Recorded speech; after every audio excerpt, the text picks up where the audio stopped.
On the ground in Wisconsin for the opening of the Foxconn electronics plant, President Trump had a different message for another U.S. manufacturing company. Harley-Davidson, please build those beautiful motorcycles in the USA, please, okay?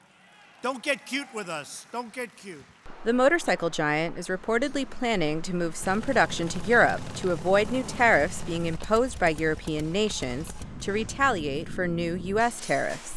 The fallout comes shortly before the Trump administration's proposed tariffs on steel and aluminum imports are set to take effect. The trade strategy has come under scrutiny from experts like Jeffrey Schott, senior fellow with the Peterson Institute for International Economics, who says some American manufacturers are already losing out. As the costs are continued over a period of time, more and more U.S. companies are either going to face a profit squeeze, which will force them to lay off workers, or some have already indicated that they will have to go out of business. Implementing steel and aluminum tariffs of the type called for by the administration is easier in theory than in practice, says former Assistant U.S. Trade Representative Jeff Moon. There are hundreds of companies that have requested exemptions to the Trump tariffs because these are the steel tariffs.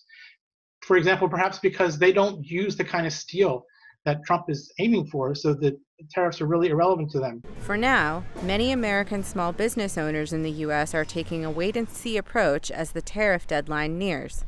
Stephanie Nadeau owns the lobster company wholesaler in Kennebunkport, Maine. Canadian lobsters won't be subject to the tax, and U.S. lobsters will, but we're not sure if the Canadians who currently utilize a lot of U.S. air freight out of the U.S., if the tax will apply to a Canadian lobster if it ships from a U.S. airport.